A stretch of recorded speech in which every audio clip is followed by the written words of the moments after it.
Hello everyone, welcome back again di Altcoins Update. Dan Altcoins Update hari ini saya pengen tambahin Phantom ya. Jadi sebenarnya udah berapa lama ya kita nggak bahas seputar Phantom di sini. Beberapa waktu lalu waktu live streaming juga ada yang tanya seputar Phantom. Terus kebetulan member kita di Advanced Group juga ada yang tanya seputar Phantom. Dan buat teman-teman yang kemarin udah request seputaran analysis ya buat Chainlink, itu saya sudah upload ya. Jadi saya udah trim sekitar 58 menit. Saya ngambil part yang pentingnya aja, and then sisanya ya mungkin kepotong karena live streamingnya kan keputus di tengah-tengah. Oke, so nanti bisa dicek kembali kalau teman-teman pengen lihat lagi analisis untuk Chainlink pada saat kita lagi before entry di Chainlink ya, yang saya share di Telegram. And by the way, kita mau review seputar Phantom, jadi saya langsung aja masuk ke price action analysisnya, starting from weekly. Ya, jadi review sedikit, kita lihat gimana proses kita di time frame weekly. So far sih harga masih ketahan ya di kisaran level $0,2, dimana merupakan level psychology. But in case teman-teman ngelihat harga tersebut di break, berarti Anda harus antisipasi akan ada retest sampai sejauh-jauhnya itu di kisaran $0,17 ya, agak di bawahnya lagi.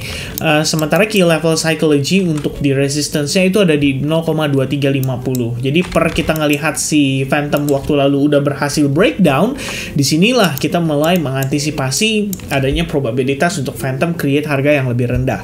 Bahkan kalau teman-teman perhatikan saat ini, walaupun kita sitting around area key level ya di kisaran $0,2 merupakan angka bulat atau angka psychology, dan di sana juga ada demand. Kalau teman-teman lihat di sini harga nanjak dengan sangat impulsif dari area atau level tersebut.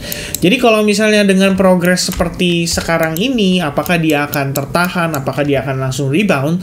Sebenarnya saya ngelihat tampaknya belum ya. Kenapa demikian? Karena kita ngelihat progres di sini tuh sangatlah korektif. Bahkan Anda bisa melihat di sini seperti membentuk semacam ascending channel atau bearish flag pattern.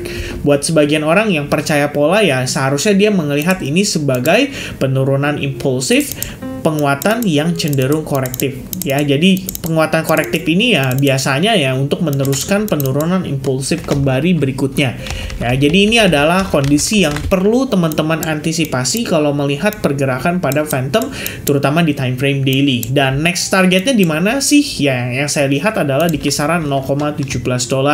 Jadi teman-teman bisa marking more or less-nya di kisaran level atau area tersebut menjadi your next stop. Mengingat kita punya week candle juga, dan biasanya kecenderungan harga akan nge-fill week candle tersebut.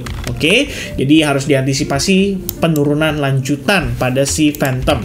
Kemudian di sini kalau kita lihat pada time frame hourly-nya, sebenarnya saya sudah ada analisisnya. Ini kebetulan kita coba untuk review, kita lihat, dan tampaknya di sini secara time frame 4 jam juga terlihat cukup jelas ya, membentuk yang namanya si ascending channel, which is tadi kita udah review juga di time frame daily-nya.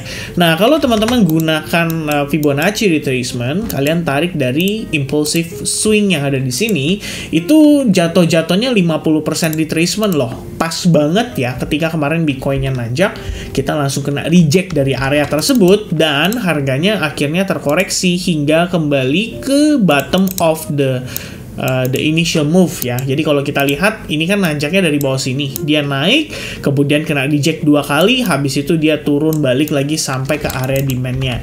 Jadi sejauh ini kalau kita lihat di Phantom, apakah di sini Phantom menawarkan kita sebuah peluang menarik? Sebetulnya kalau secara struktur, even kayak time frame kecil ya di 1 jam atau 15 menit, teman-teman bisa lihat kok di sini ada probabilitas untuk Phantom tuh bisa nanjak dulu.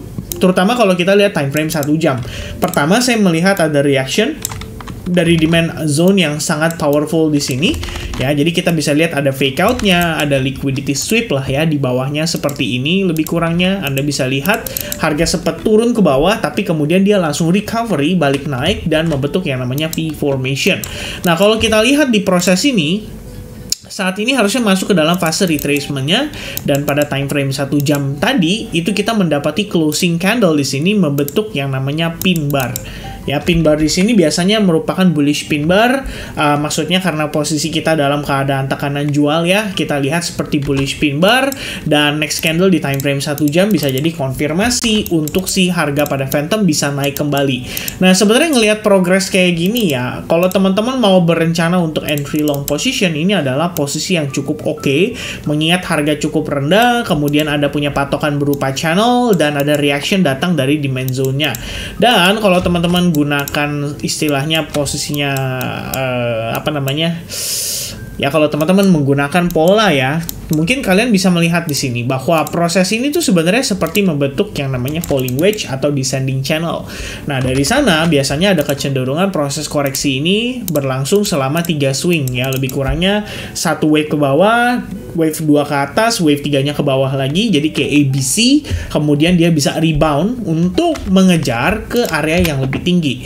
Nah, perlu teman-teman perhatikan, di atas ini sebenarnya terdapat area fair value gap ya, di kisaran area-area Fibonacci 61,8%, dan level atau area tersebut itu belum dites. Jadi, kalau misalkan cari peluang longnya di dekat area ini, teman-teman bisa aja targetin di kisaran area tersebut dan dapat sekitaran 2R, atau kalian mau mungkin lebih greedy sedikit lah ya kita bilangnya, Anda bisa targetin sampai kembali ke area supply yang ada di atasnya. Jadi di sini ada opportunity sebenarnya 1:3,85 risk reward ratio. Nah, saya personally mungkin kalau dari perspektif yang konservatif ya, saya akan lebih prefer mencari alternatif untuk melakukan sell short dari harga lebih di atas. Mengingat kita mengikuti tren besar dari time frame yang lebih besar juga, dan pada time frame 4 jam juga sebenarnya ya proses ini bisa dibilang adalah part of the correction. Jadi ya ini balik lagi ke personality masing-masing. Kalian tuh lebih preference-nya adalah cari buy position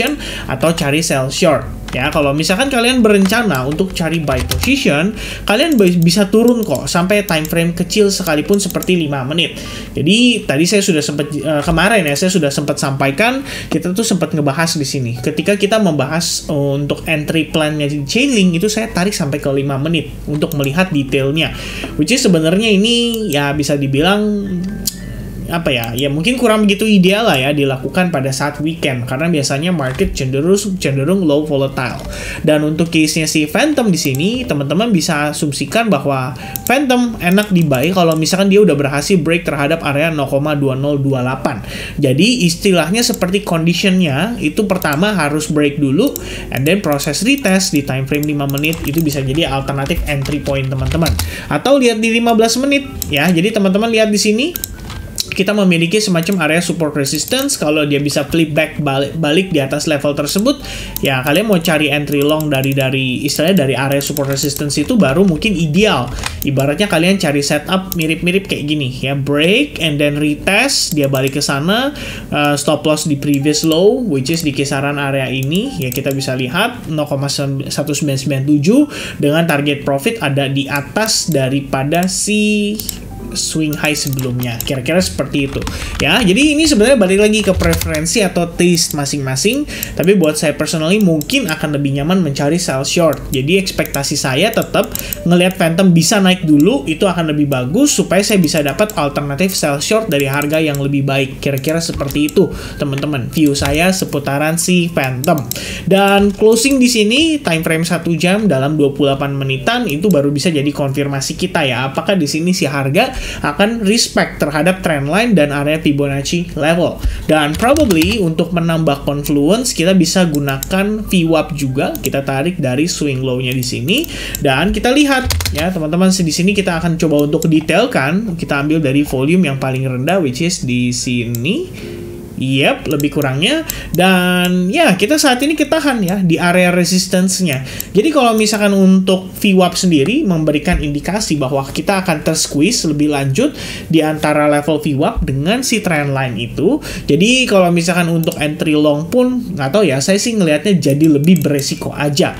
Mungkin kalau teman-teman mau entry long, pertimbangannya adalah dengan menambahkan VWAP tadi, kita bisa lihat bahwa di sini ada descending channel dan probably this is your resistance. Berarti bisa consider untuk entry-nya ketika sudah confirm break terhadap resistance. Dan pada retestnya, ketika di VWAP Anda melihat ada rejection nanti, itu bisa jadi setup untuk entry juga. Ya, jadi lebih kurangnya gambarannya seperti ini ya. Tetap bagus kok risk rewardnya, tapi bedanya adalah condition bisa lebih terkonfirmasi aja. Dan ya teman-teman sesuaikan lah dengan selera atau gaya trading masing-masing ya. Kalau teman-teman konservatif seperti apa, kalau teman-teman yang agresif seperti apa. Ya mungkin ini sementara update saya seputar Phantom. Saya akan leave chart saya seperti ini, dan nanti kita lihat lagi ya bagaimana progres daripada si coin Phantom ini. Apakah dia akan lebih baik pergerakannya dan bisa close di atas area major support resistance-nya, atau dia akan terkena rejection lagi dan harga langsung turun, sehingga mau nggak mau kita akan follow up sell short dari pada saat proses dia sudah breakdown-nya ya. Jadi itu dia teman-teman update saya seputaran si Chainlink. Mudah-mudahan, Chainlink ya jadinya. Update saya seputaran si Phantom, mudah-mudahan informasi dan update yang saya berikan bisa bermanfaat. Dan sampai jumpa kembali di update berikutnya. God bless buat teman-teman, and happy weekend ya guys. Cheers, bye-bye.